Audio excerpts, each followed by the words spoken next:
Voilà, c'est pour moi un réel plaisir de vous savoir nombreux devant vos postes et téléviseurs pour suivre cette émission où nous parlons de la délivrance et de la malchance.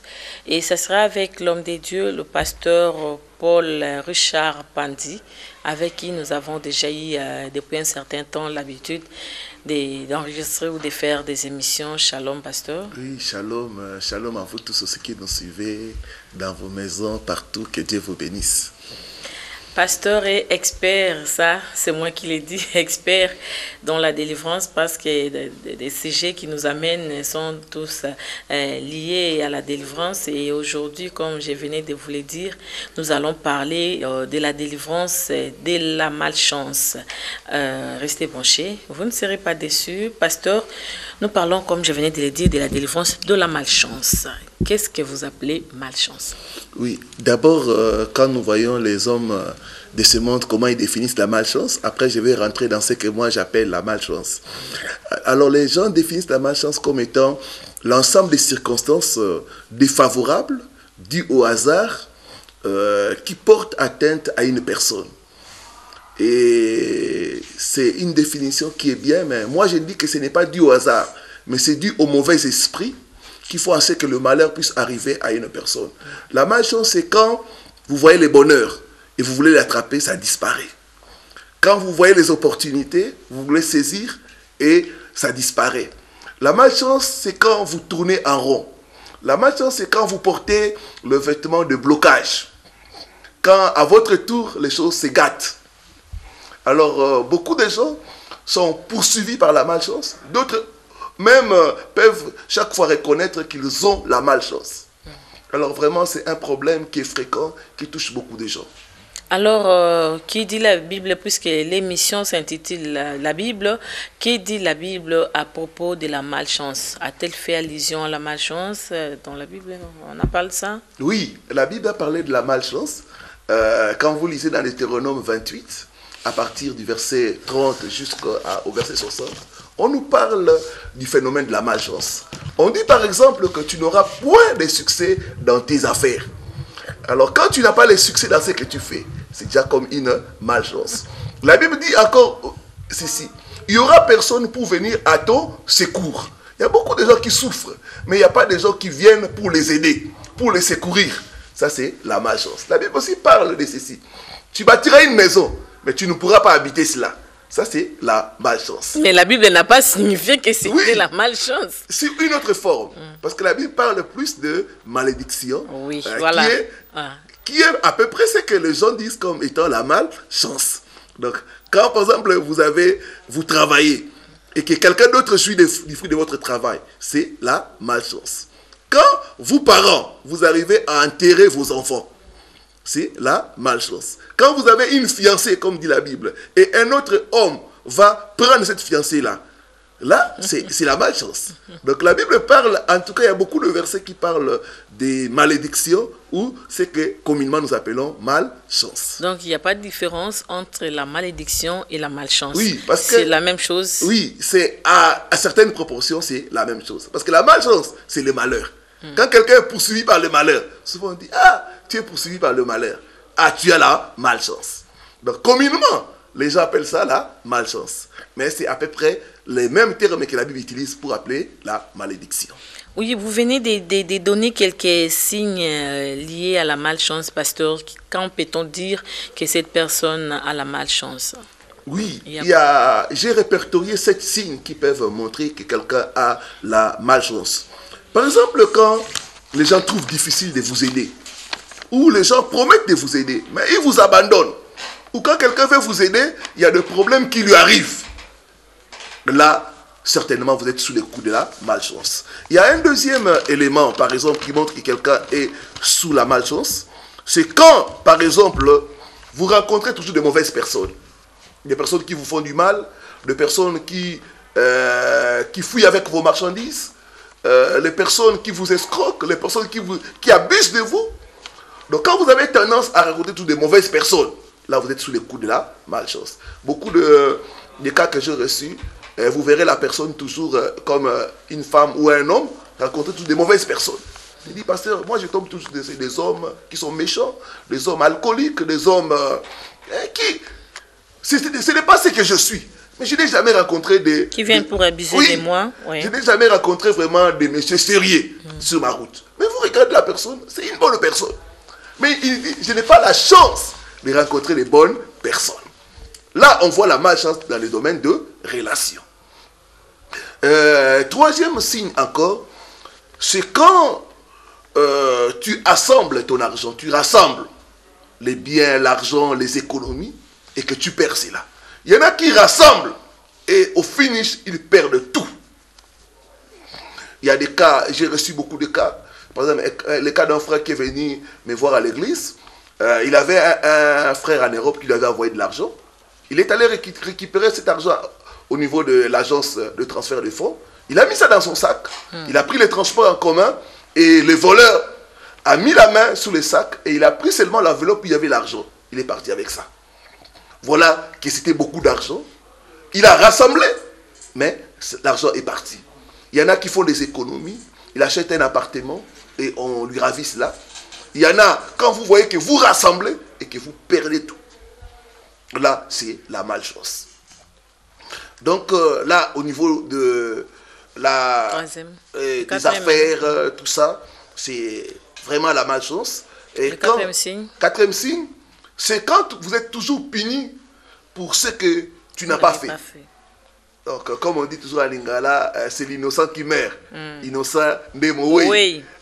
Quand tu vois que tu es puni pour ce que tu n'as pas fait, on toujours te colle puni à la injustement. Peau. Oui. On te colle à la peau une réputation qui n'est pas la sienne. Donc là, tu es en train de faire face à la malchance. Cinquième signe, c'est quand tu connais toujours l'échec de dernière minute. C'est en dernière minute que les choses se gâtent pour toi. Tu attends le contrat, c'est en dernière minute qu'on te dit que ce contrat, on ne va plus te l'accorder, on ne va plus t'accorder ces marchés-là.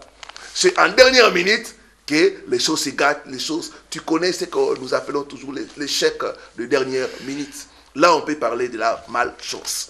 Sixième signe, c'est quand votre nom disparaît des bonnes listes. Alors, tu es toujours enlevé. Et il y a même des étudiants, chaque fois que je rencontre, ils me disent, pasteur, mon nom disparaît des listes, des cotes. Je suis toujours sans cote. Les noms disparaissent des bonnes listes. On veut promouvoir les gens. Ton nom était dans la liste et à bonne position. Mais en dernière minute, on enlève ton nom. Parce que vous savez qu'il y a ce qu'on appelle les noms porte-malheur. Il y en a aussi qui ont des problèmes dont les noms étaient un porte-malheur. Donc à partir du nom là, il y a des mauvaises choses qui arrivent. Les noms sont toujours enlevés, les noms toujours omis. Les noms comme Mampassi, Chibola. Il y a beaucoup de gens qui souffrent de cela. Donc il y a une malchance qui est collée à la personne à cause du nom. Et septième signe, c'est quand tes efforts ne sont pas récompensés. Tu fais des efforts, on les compte tes récompenses en termes de promotion, des avantages, même de mariage, et ce n'est pas récompensé.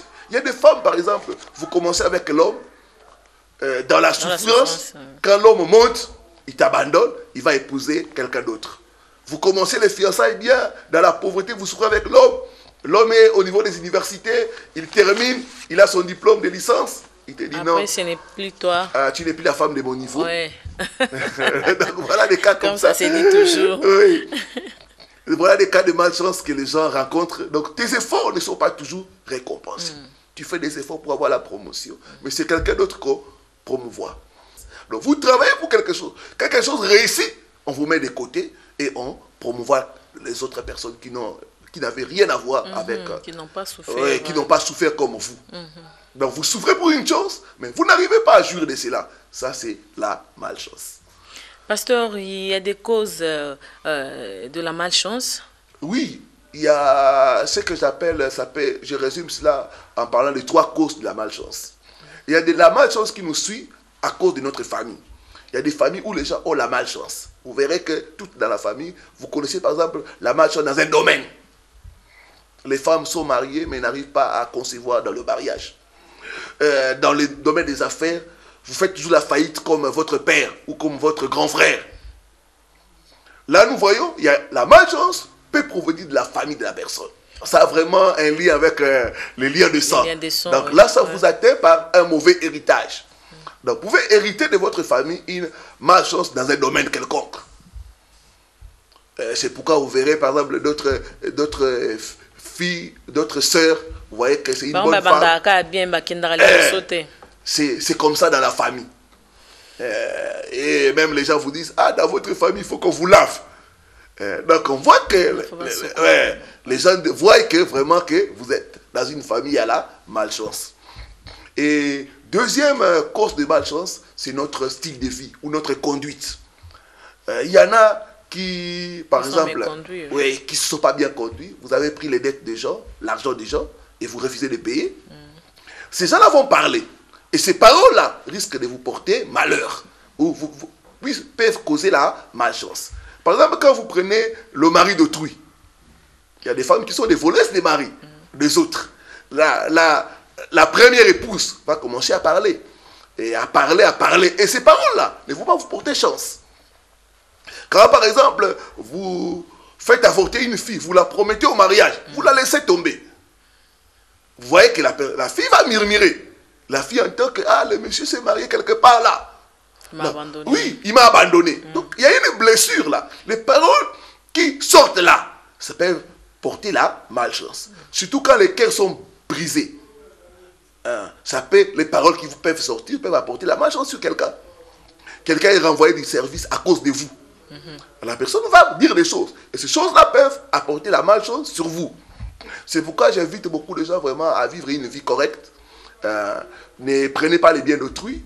N'escroquez pas les gens. Ce qui n'est pas facile pour les Congolais. Oui. Je reconnais avec le temps que nous passons vraiment. Mais par la grâce de Dieu, c'est possible. C'est pour éviter la malchance. Parce que, qu'est-ce qui se passe avec la malchance? La malchance peut te poursuivre pendant plusieurs années et se manifester après. Après, la personne commence à vivre les malheurs. Oh, mais pourquoi ces malheurs est toujours en train de me suivre? Parce que quelque part, tu as ouvert des portes par ton style de vie. Et troisième source, c'est les mauvaises associations. Les gens avec qui vous vous associez dans les affaires, dans la vie, si ils sont porteurs de malchance, la malchance aussi va vous atteindre. Par exemple, dans la Bible, on nous parle du cas de Jonas. Jonas avait une malchance. Il est monté dans un bateau. Et qu'est-ce qui est arrivé aux gens qui étaient avec lui dans le même bateau? Ils ont tout perdu. Quand vous êtes avec quelqu'un qui a la malchance est contagieuse. Vous allez aussi tout perdre comme cette personne-là. Donc il y a beaucoup de gens par association. L'association peut être dans le mariage, peut être dans les affaires. Ça peut amener la malchance. Vous pouvez aussi employer quelqu'un qui a la malchance. Vous verrez que tout s'est bloqué dans vos entreprises, dans votre maison. Je connais une famille qui ont employé une bonne. Elle était sous les coups de la malchance. Quand la bonne est venue, il y a eu des problèmes.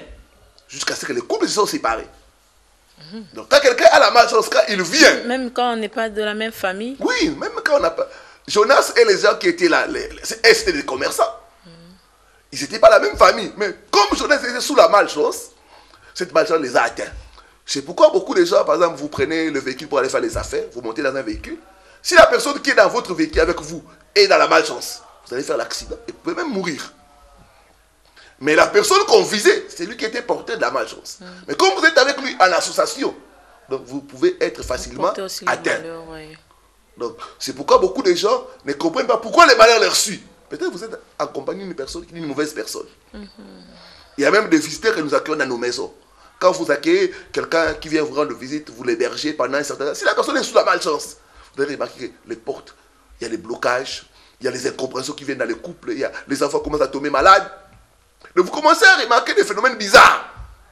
Là, la personne avec qui vous êtes est dans la malchance. Mais quand la personne n'est pas dans la malchance, comme Joseph, quand il est arrivé dans la maison de Potiphar, qu'est-ce qu'on a remarqué? Les portes se sont commencées à ouvrir. Potiphar a commencé à prospérer. Donc Potiphar, pour Joseph, était comme porter bonheur. C'est pourquoi j'aime toujours dire aux gens qui se marient, il y a des femmes qui sont portées bonheur. Dès que la femme vient dans votre vie, vous voyez que, vraiment, elle m'a amené le bonheur. Depuis que j'ai pris cette femme, en tout cas, les portes se sont ouvertes. Mais quand c'est une femme portée malheur, Dès qu'elle vient là, vous perdez l'emploi, les problèmes, la succession des problèmes. Donc là, la personne tu t'es associé à une personne qui est sous la malchance. C'est pourquoi, quand on va parler du traitement, on va voir un peu comment vraiment sortir de la malchance. Pasteur, pourquoi on parle de la malchance dans les milieux des enfants des dieux, alors que la Bible nous dit que si le Christ vous a franchi, vous êtes un homme réellement libre? Oui, nous parlons de la malchance dans la vie des enfants des dieux, parce que premièrement, nous remarquons cela.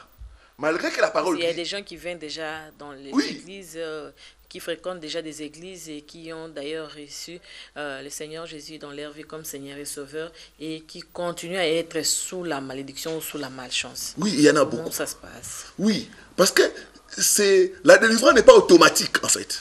Ce n'est pas parce que tu reçois Christ qu'automatiquement tu es libéré. Non, il faudrait maintenant qu'il y ait un processus pour que tu puisses comprendre et éliminer ces choses-là. Ces choses-là, la malchance ne se termine pas automatiquement. Donc c'est possible que les chrétiens aient aussi la malchance? Oui, bien sûr, il y en a beaucoup. Parce que quand nous parlons de ces choses, c'est dans l'église. Il y a beaucoup d'enfants de Dieu qui viennent nous voir. Pasteur, je suis sous le coup de la malchance. Pourquoi je ne rencontre que des mauvaises personnes? Mais quitte à la personne aussi de comprendre qu'elle est sous la malchance, sous la malédiction, pasteur. Oui, beaucoup de gens ne comprennent pas. Ils voient des choses négatives arriver dans leur vie, mais ils ne comprennent pas. Et des fois, quand ils viennent, nous commençons à dire ça, c'est la malchance. Et deux fois, la personne peut dire, moi je n'ai pas toujours la chance. Pasteur, moi je n'ai pas toujours la chance. Bien qu'en étant dans les Seigneurs. Oui, bien qu'étant dans les Seigneurs. Parce qu'il y a certaines choses qui nous suivent. Parce que quelqu'un peut recevoir Christ. C'est comme quand quelqu'un reçoit Christ. Il est malade. Il est atteint du sida. Est-ce qu'automatiquement il est guéri? Non. Il peut être en Christ, mais tout en continuant à porter les virus. Donc il faudrait qu'il y ait un autre travail pour qu'il soit libéré. C'est là où vient le ministère de la délivrance. Parce que nous voyons Lazare. Quand Lazare est sorti du tombeau, il était encore lié. Donc il fallait qu'on puisse les délier. Donc beaucoup d'enfants de Dieu sont en train de souffrir de ces choses parce qu'ils sont ignorants. D'autres même ne sont même pas enseignés. Il y a même dans les églises où on ne parle pas de ces choses. Donc la Bible dit, mon peuple est détruit faute de connaissances. Donc vous pouvez être en Christ et souffrir de la malchance. Vous rencontrez toujours dans votre route des mauvaises personnes. Et même, il y en a qui vont toujours dans les églises où ils sont toujours abusés par des pasteurs. Moi j'ai reçu le cas d'une sœur, il me dit, pasteur, moi je tombe toujours des faux prophètes. Et quand on a commencé à analyser, on a vu que le problème de la malchance, c'était elle. Elle avait tout le temps à rencontrer des mauvaises personnes. Et on s'est arrangé dans le monde spirituel à mettre sur son chemin qu'il y ait des mauvaises personnes. Ouais. Donc la malchance peut atteindre un enfant de Dieu. Et même Jonas, c'était un serviteur de Dieu. Mais il était sous la malchance. Il fallait qu'il revienne à Dieu pour que Dieu éloigne maintenant la malchance. Comment faire alors pour sortir de la malchance? Oui, vraiment c'est une question intéressante. La première démarche, comme on a dit, il faut faire l'analyse des causes de la malchance. Cette malchance qui est dans ta vie, c'est venu d'où? C'est comme si faire la rétrospective de sa vie. Oui, s'asseoir et voir un peu dans sa vie, faire l'analyse. La Bible dit, examinez-vous vous-même. Donc, prenez un temps, examinez-vous. Quelles sont les causes de la malchance? Est-ce que je me suis mal conduit? Est-ce que j'ai brisé certains principes? Est-ce que j'ai pris les maris d'autrui? Ou j'ai pris la femme d'autrui? Parce que la Bible dit, celui qui prendra la femme d'autrui ne sera pas resté impuni. Peut-être tu l'as fait, tu n'avais pas la connaissance. Mais le fait qu'on dit qu'un voleur qui vole, parce qu'il a faim, il ne sera pas impuni. Donc il y a des choses que nous avons fait par ignorance. Nous devons nous examiner. Deuxième chose, est-ce que ça vient de la famille? Est-ce que suis-je entouré de mauvaises personnes? Quand vous faites l'analyse maintenant, deuxième démarche, c'est la repentance. Vous devez prendre le temps de vous repentir devant Dieu. Les portes que nous avons ouvertes, nous n'avons pas bien marché, nous avons escroqué, nous avons pris des choses des gens. Se repentir de tout ça. Ça peut être aussi le péché des parents. Vous savez, il y a des parents qui ont fait des choses qui ne sont pas bien. Et cette chose commence à couler sur les enfants. Donc, la repentance. Après la repentance, maintenant, vient maintenant ce que nous appelons l'étape de combat spirituel. La personne maintenant commence à chercher la délivrance de la malchance. Et dans la délivrance, maintenant, la personne commence à briser les malédictions qui amènent la malchance dans sa vie. Vous brisez les malédictions, vous gênez, vous priez, vous brisez les malédictions. Et troisième chose, vous commencez à chasser maintenant cette malchance, l'esprit mauvais. Parce que quand quelqu'un est sous la malchance, il y a des démons. Il y a des esprits maintenant qui sont là pour tourmenter la personne. Vous commencez à chasser ces forces-là. Et quatrième chose, la connaissance de la parole de Dieu pour garder la délivrance. Et souvent, les gens qui viennent, comme j'ai toujours l'habitude, je leur donne les traitements. Et à partir des traitements, certaines personnes vont voir que la malchance est partie. La personne maintenant commence à être accompagnée par les bonheurs et la grâce. Parce que quand la malchance part, il y a des signes qui ne trompent pas. Vous verrez que les gens commencent à vous aider facilement. Les gens sont sensibles à votre souffrance, à votre douleur. Les gens commencent à vous faire des cadeaux. Les gens commencent à vous ouvrir des portes. Vous commencez à recevoir des bonnes nouvelles. Vous sentez qu'il y a la paix en vous. Et là maintenant, nous voyons que la personne est délivrée de la malchance. Il vous est déjà arrivé de recevoir ces enfants de Dieu pour témoigner de la grandeur de Dieu après un service quelconque de la délivrance? Oui, nous avons beaucoup de cas. Après combien de temps? Ça fait combien de temps? Puisqu'on dit toujours la délivrance, c'est un processus. Et quand vous faites un service de délivrance, par exemple, aujourd'hui, ça prend combien de temps pour que la personne revienne pour dire, en tout cas, pasteur, j'ai remarqué que ça va depuis que je suis arrivé ici pour le service de délivrance, j'ai vu que vraiment ça va, Dieu agit et que tout va bien. Oui, selon ce que le Seigneur m'avait parlé, il m'avait donné 6 mois. Donc quand quelqu'un suit vraiment le traitement que nous donnons pendant 6 mois, alors. Ouais, 6 mois, en tout cas pendant 6 mois, la personne doit voir la main de Dieu. Et il y a beaucoup qui sont même restés à l'église. Il était venu pour le service de délivrance et en suivant le traitement, il a dit non, ici j'ai vu la main de Dieu, je suis resté. Et il y a même aussi des gens qui viennent de l'étranger, qui nous suivent par les réseaux sociaux, tout ça, et qui ont des témoignages. Et gloire à Dieu que le Seigneur a commencé encore à agir dans les personnes de 2 autres nationalités. J'ai reçu des gens de la Côte d'Ivoire, de Togo, Cameroun, et des autres nations qui ont suivi les enseignements, les prières, et qui ont vu vraiment la main de Dieu. Donc, vous donnez 6 mois aux gens pour voir la main de Dieu agir dans leur vie alors que Dieu est un Dieu de tic au tac, pasteur. Oui, parce que vous savez... On peut prier pour vous aujourd'hui et demain vous êtes complètement guéri ou vous êtes complètement sauvé. Est-ce qu'il faudrait seulement attendre les 6 mois? Non, dans les 6 mois-là, ça dépend de cas et de cas. Dieu peut agir immédiatement. Parce que vous ne prenez pas la place de Dieu. Oui, mais les 6 mois-là... Vous pouvez donner 6 mois et que Dieu fait du tic au tac.